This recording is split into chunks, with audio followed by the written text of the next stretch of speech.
Hola, buenas tardes. Mi nombre es Cruz Olivia Luna Vera. Soy integrante del equipo número 4. Llevo la materia de cultura empresarial que nos imparte el maestro Dr. Alfonso Corte López. Lo que me tocó a mí compartirles es sobre analiza la cultura organizacional de 2 empresas. Me di a la tarea de investigar en internet y hay una gran diversidad de empresas que tienen una cultura organizacional muy buena. Entre ellas pues está Bimbo, está Coca-Cola, está Nike, está Netflix. Ya las empresas que yo escogí fue Netflix y Nike. Lo que me di cuenta al investigar es que las empresas que usan tecnología son las empresas que están ahorita a la vanguardia y son las empresas que tienen ahorita más movimiento. Por eso me llamó la atención la empresa de Netflix. Bueno, Netflix es una empresa estadounidense que opera a nivel mundial y que fue creada en el año 1997. Esto quiere decir que estamos hablando de una empresa relativamente joven. Yo creo que todos sabemos a qué se dedica la empresa de Netflix. Esta empresa tiene una cultura organizacional muy particular y centrada totalmente en sus colaboradores. Es decir, esta empresa toma muy en cuenta a las personas que trabajan para ella. Esto la ha llevado a ser empresa de gran éxito en muy corto tiempo. Como les decía ahorita, es una empresa relativamente muy joven. En Netflix se busca que todos sus empleados pongan en práctica toda su creatividad. Esta empresa motiva a sus empleados a que sean creativos, a que sean innovadores. Es una empresa que tiene una autodisciplina, tiene libertad y responsabilidad de sus empleados. Esto no quiere decir que sus ejecutivos no se encarguen de su trabajo, simplemente que toman muy en cuenta el trabajo de los colaboradores. Los altos ejecutivos, en lugar de querer controlar todo, de poner estrategias inflexibles, lo hacen poniendo estas estrategias que se pueden llevar a cabo, que se pueden lograr, estableciendo metas muy específicas. Esto le da a los empleados una libertad de poder ser creativos.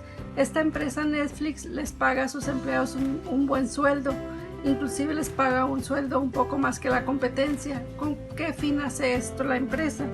La hace con el fin de evitar la fuga de talentos.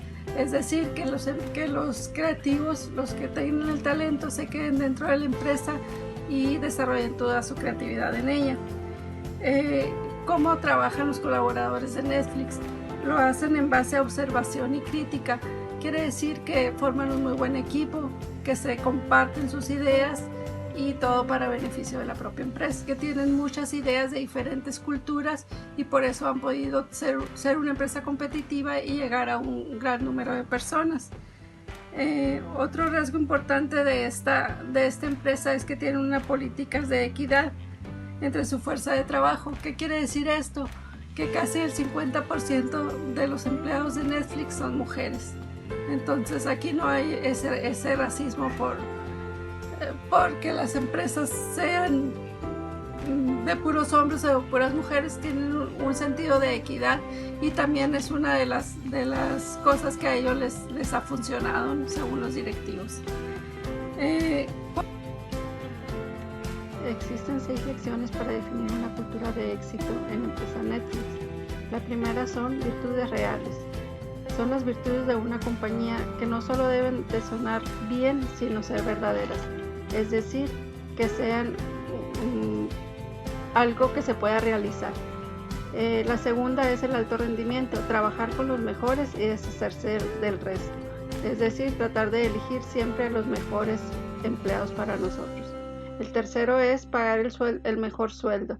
remunerar con altos salarios a los mejores empleados para retenerlos. Como lo que les comentaba, que esta empresa siempre paga un sueldo un poquito más que las otras empresas del mismo ramo. Libertad con responsabilidad. Buscar empleados que sepan desenvolverse con honestidad. Pues yo creo que es una de las virtudes básicas para que un empleado haga carrera en una compañía, que sea honesto. El siguiente punto es cultura en lugar de control. Vivir la cultura organizacional del éxito en vez de imponerla. Lo mismo que les comentaba, es un trabajo en equipo. El otro punto es promoción y desarrollo. Políticas en línea de carrera sencilla y nada sofisticada. Es que permitir que los colaboradores hagan carrera dentro de la empresa.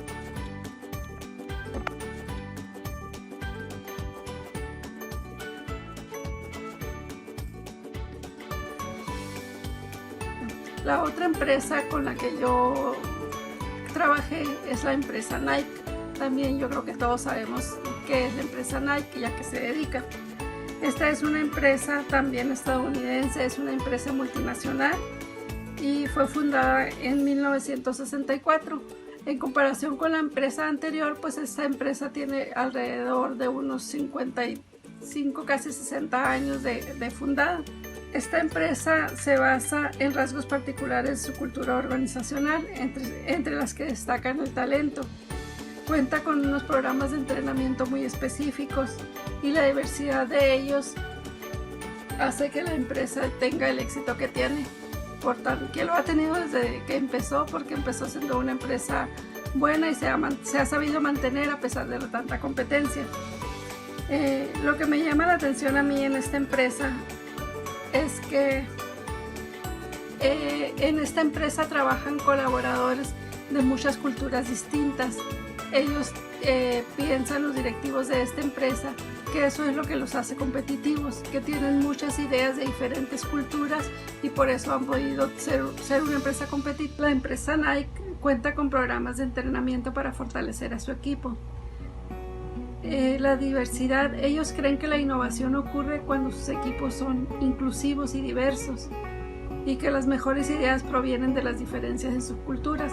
Esto quiere decir que Nike cuenta con un gran número de personas como sus colaboradores de distintas culturas y es lo que lo hacen a ellos que tengan esa innovación y que sean inclusivos.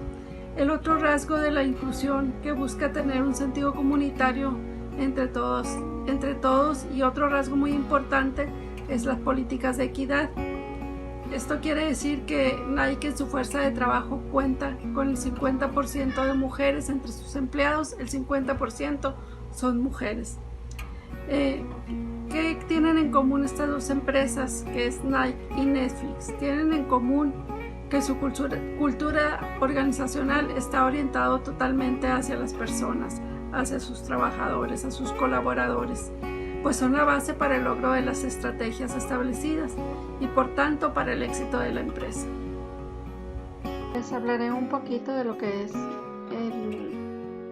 el FODA de la empresa Nike. Dentro de las fortalezas de esta empresa está el liderazgo y el posicionamiento único. Las debilidades es que es un único producto y dependencia de proveedores externos. Dentro de las oportunidades está el crecimiento PIB per cápita mundial y los factores tecnológicos. Y dentro de las amenazas está el crecimiento PIB per cápita mundial y la capacidad para los compradores de integrarse hacia ellos. Por último, comparto una frase que al estar investigando esto me llamó mucho la atención en base a lo que estamos estudiando ahorita en esta materia. Dice: tú puedes tener la mejor estrategia del mundo, pero si no tienes la cultura adecuada, estás acabado. Esta frase es de Patrick Whitsey. ¿Qué me deja esta frase? Me deja que la cultura organizacional en una empresa es importantísima. ¿Por qué? Porque de ahí parte la base de qué es lo que quieres, hacia dónde quieres ir, qué quieres lograr, cómo lo quieres lograr, qué tanto éxito quieres tener, hasta dónde quieres llegar. Muchas gracias. Buenas, soy Arturo Federico Germán, de quinto semestre de la carrera Contaduría Pública. de la Universidad de Sonora, Campus Caborca, y hoy vengo a presentar un poco de la cultura de países muy distintos de Europa y Latinoamérica. Comencemos. Horarios de trabajo en España. Un horario típico de España puede ser de 9 de la mañana a 2 de la tarde, un par de horas para comer y echar una siesta. Hay una cultura muy fuerte en España que es dormir después de trabajar. Esto con el fin de evitar que los trabajadores sufran de estrés, preocupaciones a la hora de trabajo y tengan el mejor rendimiento a la hora de trabajar. Y regresar a trabajar a la tarde de 5 a 8. Esto puede variar. Hoy en día se tiende a reducir el tiempo de almuerzo para salir más temprano. Por la tarde, los horarios de trabajo varían tremendamente dependiendo de las empresas. Durante los meses de verano, muchas organizaciones adoptan un horario de trabajo reducido denominado horario intenso, y en el que se trabaja sin interrupción de 9 de la mañana a 3 de la tarde. Esto evitando las horas de siesta y de comida en algunas ocasiones. Los salarios de España. El salario mínimo internacional para España 2020 que ha quedado fijado en 950 euros al mes, teniendo en cuenta que en España se acostumbra a publicar el CMI dividiendo en 14 pagos anuales. Si convertimos este salario mínimo a moneda mexicana, es de 23,151 pesos mexicanos. La importancia en las relaciones personales en España. La cultura española se encuentra entre el contexto más alto, dándole un gran valor a las relaciones internacionales y perteneciendo a una comunidad muy cerrada. El teletrabajo es positivo para las familias, así estas reconciliarían de manera viable las relaciones familiares, además de ahorrar tiempo y dinero en el transporte. Las empresas también se benefician de ello al ahorrar costes de oficina. El teletrabajo es muy común en España, es casi muy normal. Esto beneficia muchísimo tanto como empresas a trabajadores. ¿Por qué? Porque el teletrabajo es para hacer en casa. Entonces, cuando la empresa no tiene para solventar gastos de transporte, gasolina o X razón, el teletrabajo se hace en casa. Eso también beneficia mucho a las familias porque el papá está más al pendiente de los hijos o si hay un enfermo o hay algo que la razón de estar en casa ahí también y sale mejor para la empresa. Áreas de trabajo de España más solicitados. Esos son los áreas de trabajo más solicitadas en España que encontré en sitios web que se hacen encuestas que si cuál es el trabajo más solicitado en España. Ayudantes de cocina, cocineros, camareros, agentes de viajes, promotores de turismo, monitoreos de tiempo libre, animadores turísticos, camareros de piso, socorristas, gerentes de hotel, personal de atención al cliente. Vemos que casi todo está relacionado en el área de comercio, turismos, viajes, hoteles, porque España es un lugar muy turístico y está muy enfocado en estas áreas. Horarios de trabajo en Colombia. La jornada laboral de trabajo máxima en Colombia está regulada por el artículo 161 del Código Sustantivo de Trabajo y es el horario máximo en que un trabajador puede laborar en un día y en una semana. La norma establece la jornada laboral máxima en 8 horas diarias y 48 horas semanales. Aquí vemos ya una pequeña diferencia de un país europeo y un país latinoamericano.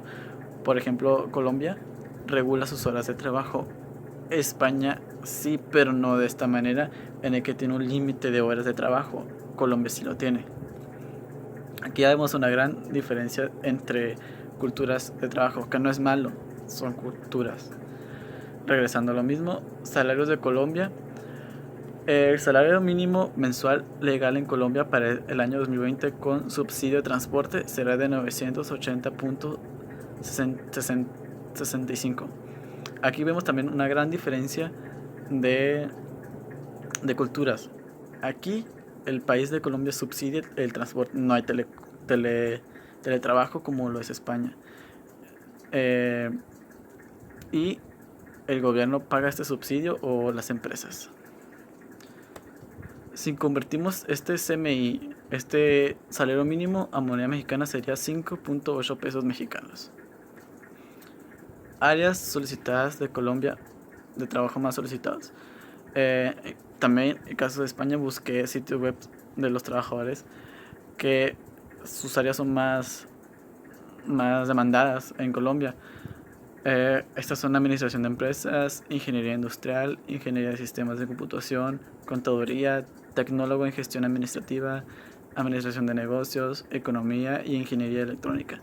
Vemos que también las áreas más demandadas en trabajo hay diferencia, porque vemos que está más enfocado al área de administración, al área de computación, negocios, economía, ingeniería, y en España principalmente está enfocado al área de turismo. Aquí en Colombia no. Existe gran afinidad personal. Existe gran empatía entre colegas al interior del ambiente laboral en Colombia, independientemente de los cargos o niveles. La relación informa de amistad de los equipos fomenta un ambiente de trabajo más agradable, donde se incentiva la confianza hacia el otro y el apoyo auténtico entre compañeros. Los espacios extralaborales e informales, en ocasiones patrocinados por la misma empresa, ya que a veces incluyen a las familias, generan una cercanía importante entre los empleados. Y eso viene siendo todo. Y bye. Mi nombre es Eduardo y voy a hablar de la diversidad cultural, que es el punto 5. Y pues como se sabe, la diversidad cultural es la relación que tienen las diferentes culturas y cómo existen entre sí en diferentes espacios geográficos.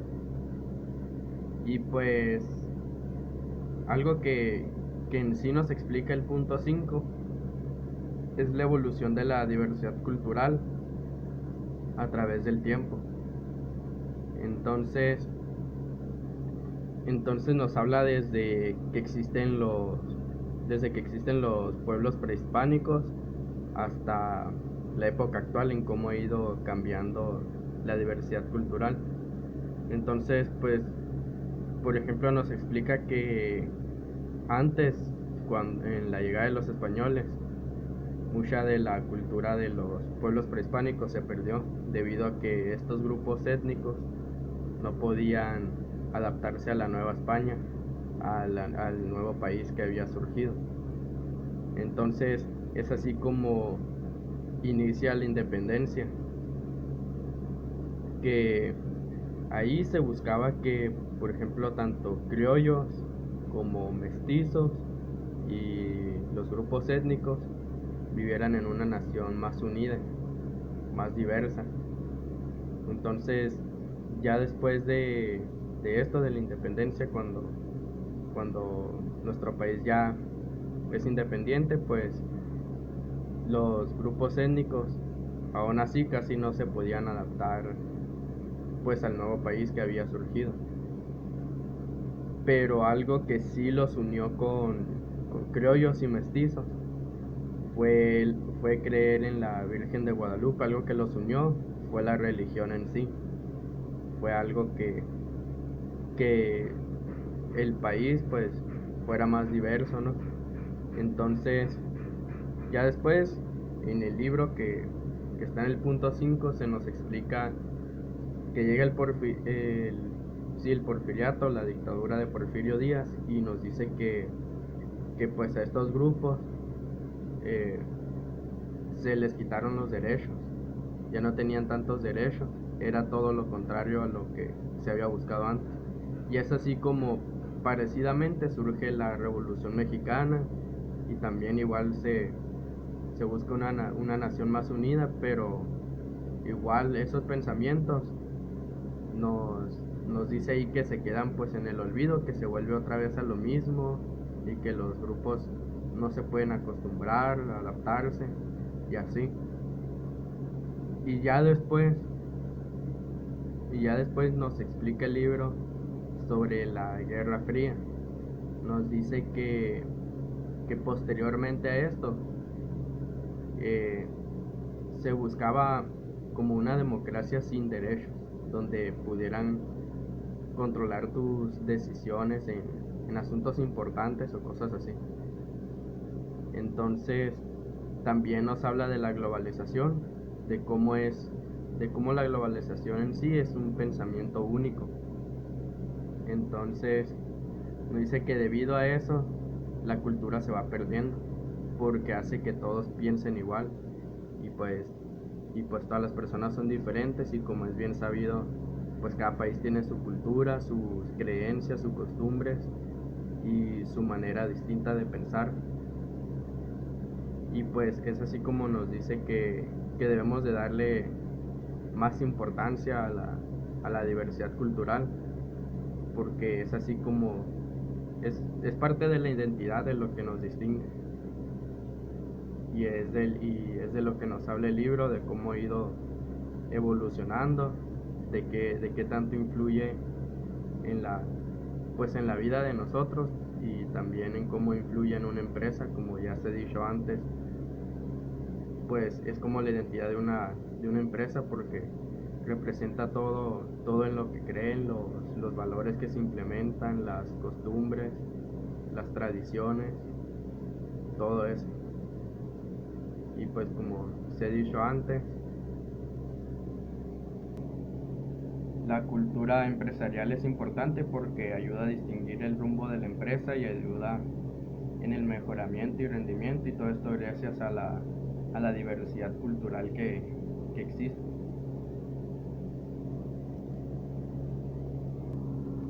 Entonces, como conclusión, pues la diversidad cultural es de suma importancia, porque pues favorece el desarrollo de los países, pues gracias a los recursos étnicos que existen en cada uno de ellos, así como las tradiciones,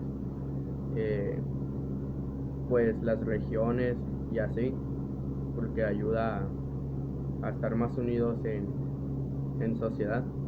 Y es por eso que las diferencias incorporan un potencial positivo, ya que pues son el medio por el que se complementan los unos a los otros para crear soluciones, pues que nos permitan convivir en los entornos naturales y sociales.